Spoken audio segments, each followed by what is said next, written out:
Hola, hola, ¿cómo están? Espero se encuentren muy bien, que hayan tenido la oportunidad de revisar y de estudiar los videos anteriores. El día de hoy vamos a ver los niveles de prevención por Libel y Clark, que son los que les mencionaba en el video pasado y que es la razón por la que dedicamos un video especial para historia natural de la enfermedad. Entonces espero que todos esos conceptos ya hayan quedado claros y vamos a comenzar.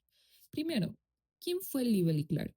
Ellos fueron médicos estadounidenses pioneros en la medicina preventiva, conocidos por crear el modelo de la historia natural de la enfermedad, que es un marco que explica cómo se originan y evolucionan los procesos patológicos. Esto fue lo que vimos en el video pasado, ¿sale? Como toda la historia, todo el chisme de cómo se va dando la enfermedad.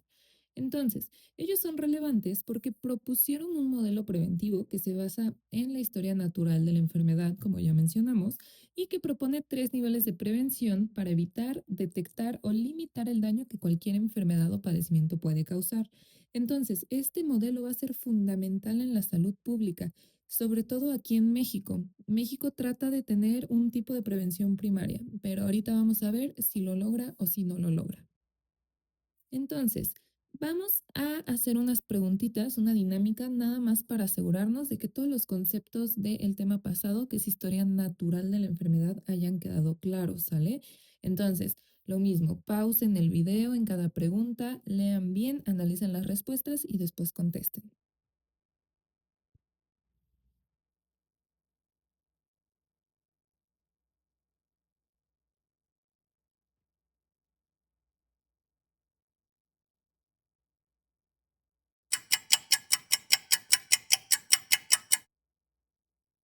Ok, perfecto. Entonces, los dos periodos que vimos la clase pasada en la historia natural de la enfermedad son prepatogénico y patogénico, es decir, antes de la enfermedad y enfermedad.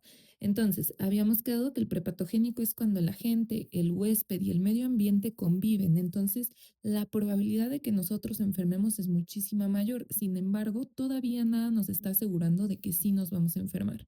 En la fase patogénica empieza el proceso de incubación y de ahí los síntomas. Entonces, nosotros solo pasamos a a la fase patogénica si es que el virus, la bacteria o el hongo sí están dentro de nuestro cuerpo haciendo de las suyas.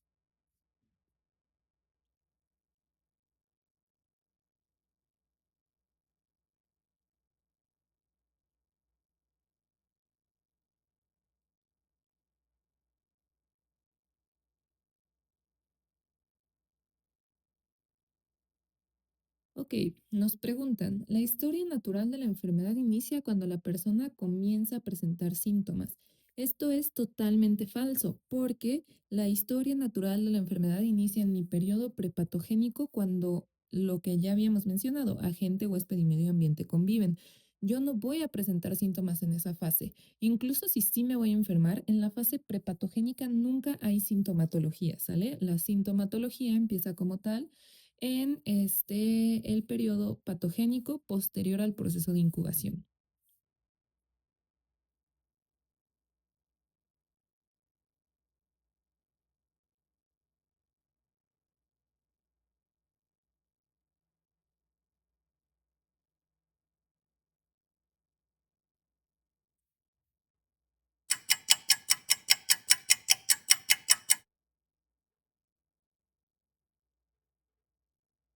Ok, entonces aquí nos están preguntando por qué es relevante conocer la historia natural de la enfermedad en cada paciente.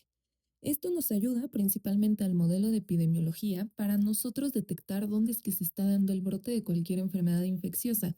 Si yo fui al súper, agarré un carrito que tenía influenza, pero resulta que todos los carritos tienen influenza, y yo empiezo a juntar puntos y me doy cuenta, gracias a la historia natural de la enfermedad, que todos los contagios inician en ese supermercado, yo puedo ir y generar medidas de seguridad para evitar que continúen los contagios. Sin embargo, aunque esta sea la respuesta más correcta, tenemos que conocer las otras dos también, porque tenemos que completar la historia clínica del paciente para saber todos sus antecedentes, cómo inició el padecimiento actual y, pues, en menor medida para saber qué tratamiento dar. El tratamiento se saca con la clínica que se presenta en la fase patogénica. Sin embargo, si el paciente nos da estos datos extras de la historia de la enfermedad en el periodo prepatogénico, podemos más o menos darnos una idea de qué fue lo que pasó. Sin embargo, la respuesta más correcta es para evitar más contagios en la comunidad. Muy bien.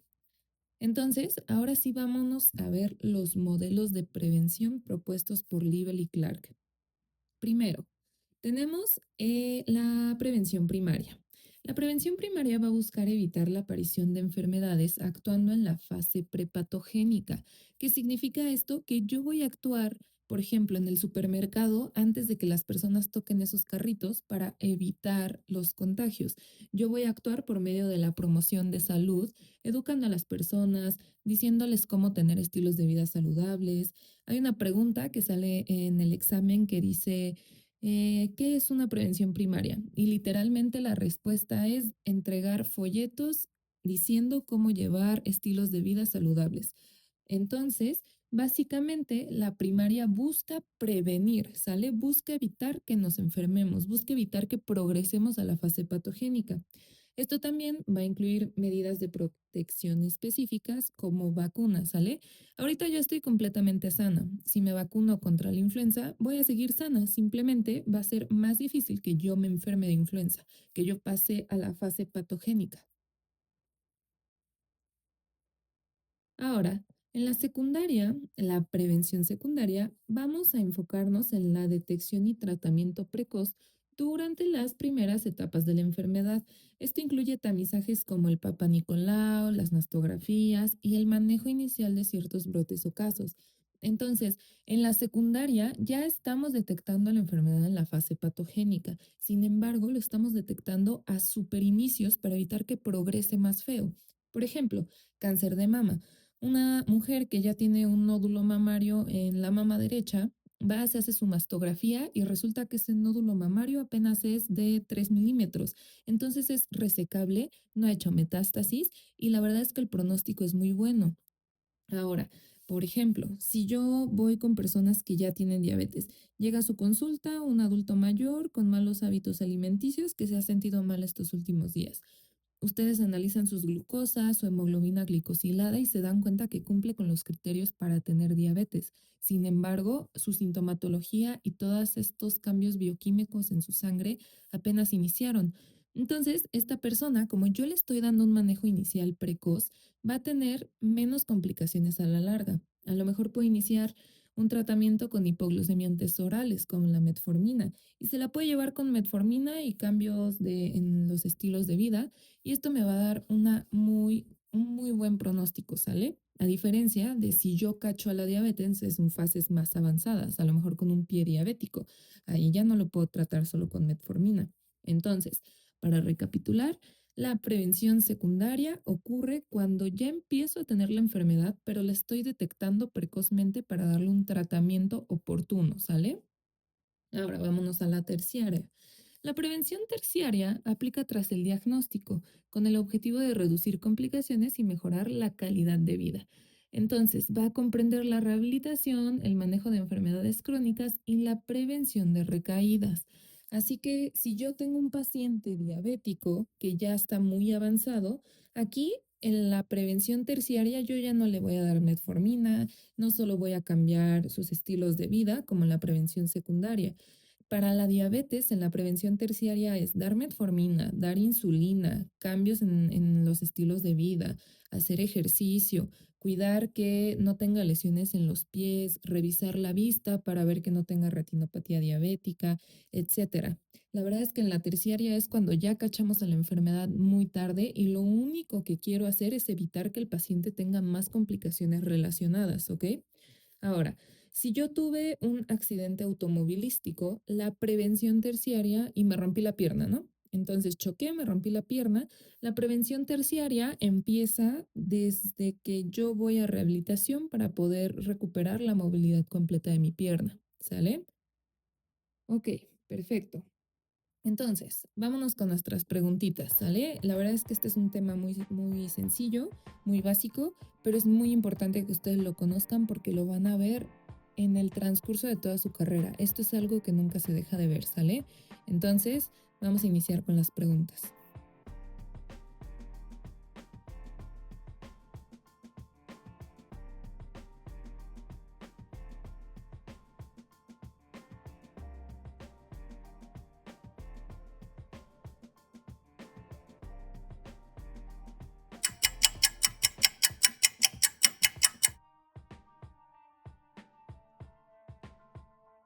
Ok, entonces aquí nos dice que un paciente sobrevivió a un infarto agudo al miocardio y es inscrito en un programa de rehabilitación y ahí nos dice todo lo que incluye. Sin embargo, nada más con leer la palabra rehabilitación, nosotros ya podemos saber que es prevención terciaria. Ahora, en un infarto agudo al miocardio, ¿cuál hubiera sido la prevención primaria? Pues hábitos saludables, hacer ejercicio, etcétera. ¿Cuál hubiera sido la prevención secundaria? Cachar a ese infarto en el momento en el que inicia, para que yo pueda dar un tratamiento oportuno, para que yo pueda tratarlo con medicamentos, con cateterismo y no tenga secuelas, ¿sale? Ahora, si yo no lo caché de forma oportuna, inicia la prevención terciaria con la rehabilitación, como es este caso.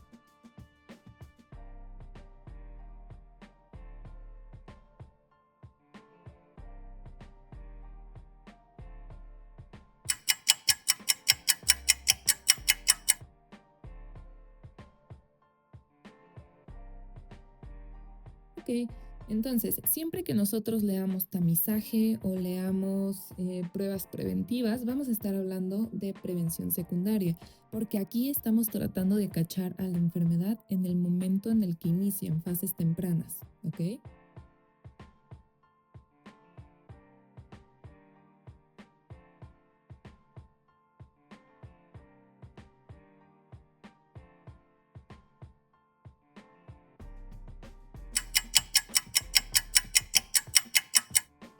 Sale. Entonces, todo lo que sea campañas, panfletos, pláticas, vacunas, va a ser primaria, porque yo estoy tratando de atacar a la enfermedad en la fase prepatogénica, cuando todavía ni siquiera empieza.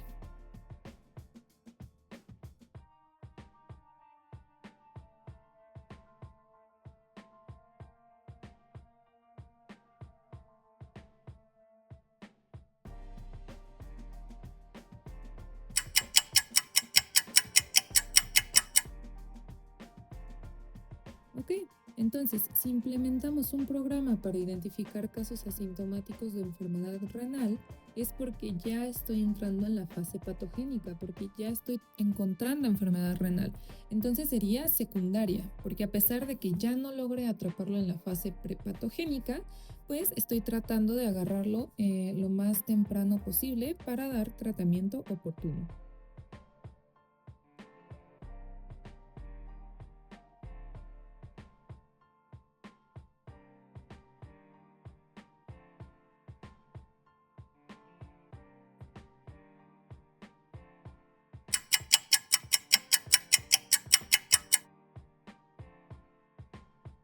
Ok, perfecto. Entonces, si nos damos cuenta, esta pregunta lo que nos está diciendo es prevenir, ¿sale? ¿Y cómo estoy previniendo? Con cambios de estilos de vida.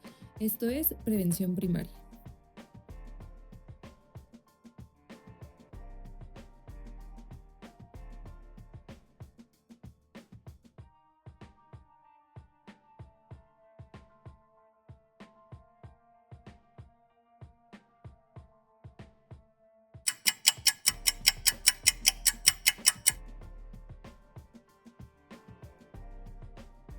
Ok, entonces, un grupo de adultos jóvenes sin síntomas participa en pruebas periódicas de presión arterial para tratar de encontrar hipertensión. Aquí yo estoy haciendo pruebas de tamizaje, así que sería prevención secundaria. Muy bien, entonces este sería el fin de nuestro tema 1.5. Los veo en el siguiente video para estudiar signos y síntomas, ¿sale? Entonces, ya saben, ¿alguna duda? Déjenla en los comentarios.